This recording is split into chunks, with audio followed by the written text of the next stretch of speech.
안녕하세요. 상속 전문 법률사무소 율쌤의 허윤규 김도인 변호사입니다. 변호사님, 요즘 네. 상속 예금과 관련해서 상담이 많이 늘어나고 있습니다. 그렇습니다.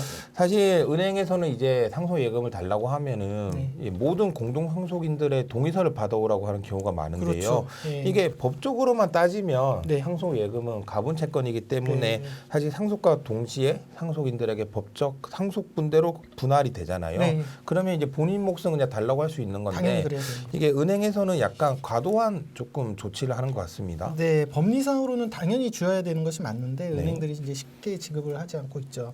상속재산과 관련해서 예금이 비록 가분 채권이라고 하더라도 혹시 유언이 있거나 네. 또는 뭐 특별 수익이 있거나 기여분 등에 의해서 그 지분이 법정 지분이 아닌 다른 지분으로 변동될 수 있기 때문에 법정 지분대로 예금을 지급했다가 혹시 나중에 다른 상속인으로부터 뭐 컴플레인을 받거나 또 심하면 소송을 제기까지 당하니까 네. 그런 점을 예방하기 위해서 은행들은 내부 절차를 이유로 예금 지급을 거부하고 있죠. 뭐 사실 은행들의 입장도 이해가 안 되는 건 아니지만 이 상속인들 입장에서는 참 답답할 수밖에 없을 것 같아요. 그렇습니다. 네. 특히 뭐 이렇게 상속인들이 사이가 좋으면 네. 전혀 상관이 없겠지만 이제 사이가 안 좋거나 네. 연락이 되지 않는 사람이 있는 경우에는 그렇죠. 더더욱 이제 찾을 수가 없을 텐데 네. 이런 경우에는 보통 이제 은행을 상대로 예금 지급 청구 소송을 하잖아요. 네, 우선은 먼저 이제 고려하는 것이 은행을 상대로 한 예금 지급 소송을 고려하는데요. 이게 근데 항상 이 예금 지급 소송으로 해결되는 건 아닙니다. 네. 보통 이제 은행들이 지급 청구자들이 이제 소송을 걸기 전에 아예 공탁을 하는 경우가 있습니다. 네. 근데 이러한 공탁은 이제 소위 말해서 채권자 불확지 공탁이라고 하죠. 보통 이제 뭐 채무자가 은행이 네. 채권자를 알 수 없다. 그것도 과실 없이 나는 이 상속 예금에 대한 실제의 채권자가 누군지 알 수 없다는 이유로 채권자 불확지 공탁을 하는데요. 이처럼 이제 공탁의 경우에는 일반적으로 이제 변제 공탁과 불확지 공탁이 있는데 전자는 채권자가 이제 수령을 거절하는 경우. 네. 라서 이 경우에는 해당이 안 되고 이 은행들은 불확지 공탁을 하게 됩니다. 그런데 상속인이 누군지 알 수 없는 경우는 보통 이제 상속인들 간에 분쟁이 있는 경우에 뭐 예를 들어 가지고 다른 상속인들이 은행에다가 이 예금을 지급하지 마십시오. 뭐 이런 식으로 먼저 얘기를 했다면 당연히 네. 은행 입장에서는 이거 법정 상속분대로 지급하려고 했었는데 상속인들과 분쟁이 있네. 그러니까 나로서는 이거 저 채권자가 누군지 모르겠어. 뭐 이런 경우에는 불확지 공탁으로서 이유가 되겠지만 아무런 이유 없이 이제 불확지 공탁을 하면 원칙적으로는 이제 무효입니다. 그래서 이제 논리상으로는 예금 지급 소송을 걸기 전에 공탁을 하더라도 그 공탁은 무효니까 네. 예금 지급 소송을 해야 하는 게 맞긴 하지만 네. 일반적으로 어차피 상속재산 분할과 관련해서 분쟁이 생길 여지가 있다면 예금 지급 소송이 아닌 이런 공탁의 경우에는 공탁금 출급 확인 소송 나아가서는 상속재산 분할 협의 심판 이걸로 해결해야 될 때도 있는 것입니다.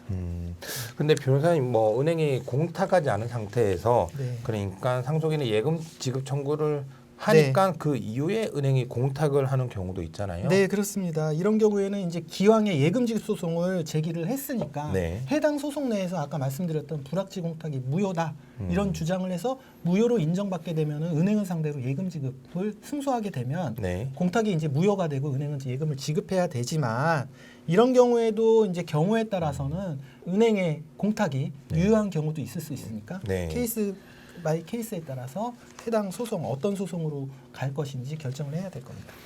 그리고 뭐 이와 관련해 또 유의해야 할 사항이 있을까요? 네, 지금까지는 뭐 상속예금에 이제 그 법정 상속분대로 이렇게 가는 경우를 상정해서 말씀을 드리지만 네. 유언이 있는 경우는 조금 다를 수 있습니다. 예를 들어서 상속예금에 대해서 망인께서 유언을 하고 돌아가셨다면은 당연히 그 상속예금에 대해서는 그 유언대로 지급을 하도록 하면 되는 것이죠. 뭐 말씀하신 대로 당연히 이제 유언장이 있다고 하면은 그 네. 유언장을 가지고 있는 사람이 네. 은행에 가서 유언대로 달라고 하면 예, 맞습니다. 되는 거죠. 예, 그러면 되는데 아까 법정 상속분과 마찬가지입니다. 유언이 없으면 법정 상속분대로 당연히 지급해야 되는 거고 유언이 있으면 그 유언장대로 당연히 은행은 지급을 해야죠. 네.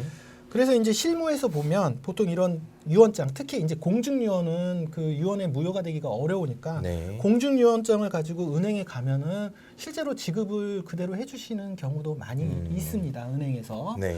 그런데 만약에 그 유언장에 나와 있는 상속 예금이 상당히 거액이다라고 하면 은행 입장에서는 상당히 이제 그 부담이 있는 것 같습니다. 네. 그래서 저희도 이제 상담을 받거나 저희 실무에서 이렇게 뭐 김 변호사님도 아시겠지만은 간혹 가다가 유언장이 있음에도 불구하고 그 지급을 거부하는 경우가 네, 있죠. 있죠.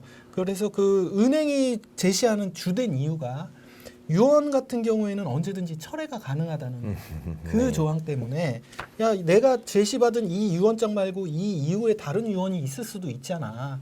그러니까 그 유언이 철회된 게 아니라는 걸 확인하기 위해서 다른 상속인들한테 의견을 물어야겠어. 이런 식으로 해가지고 예금을 네. 그 유언에 의한 예금 지급을 거절하는 경우가 간혹 있습니다. 뭐 은행에서 말한 대로 유언 철회가 가능하긴 하지만 예, 사실 이게 적절한 업무 처리인지는 조금 의문이 되네요. 은행 입장도 역시 뭐 이해 못할 바는 아니지만 이런 경우에 은행이 면책할 수 있는 명확한 규정이 없기 때문입니다. 예를 들어 가지고 이런 식으로 유언장이 있을 때 지급했을 때 은행은 면책해야 돼 이런 명확한 근거 규정이 있다면 은행이 지급을 하겠죠. 네. 그런데 이제 어쨌든 적법한 유언장을 제시한 상속인에게 예금을 지급한다고 하면 적법한 그 유언장을 제시한 그 상속인은 이른바 그 민법에 따른 그 채권의 준점이자 법리가 있습니다. 네. 외관상으로 채권자로 보이는 외관이 확실히 있다면은 채권의 준점유자로서 설령 권리가 없다 하더라도 그러한 자한테 예금 지급하게 되면 유효한 변제로 인정이 되기 때문에 은행 입장에서는 이런 법리에 의해서 유효한 변제로 인정받을 수가 있을 것입니다. 따라서 이제 유언장 제시에도 은행이 이제 예금을 지급하지 않는다. 이런 경우에도 마찬가지로 일단은 이제 예금 지급 소송으로 해결하는 것이 이제 원칙이고요. 네. 그 앞사라와 마찬가지로 경우에 따라서는 그 상속인 간 분쟁이 예정되어 있다라고 하면 예금 지급 소송보다는 뭐 상속재산 분할 심판이라든지 혹시 공탁한 경우에는 공탁금 출급 확인 소송 이런 쪽으로 이제 해결하면 될 것 같습니다.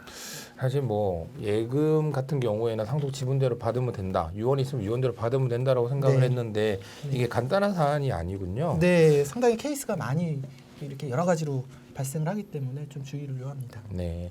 오늘 말씀 잘 들었습니다. 네. 상속 예금을 찾으시는데 어려움을 겪으시거나 혹은 뭐 이와 관련해서 법적 도움이 필요하시다면 저희 법률사무소 율쌤으로 언제든 문의 주시고요. 저희가 그 케이스에 맞게 해결책을 마련해 드리도록 하겠습니다.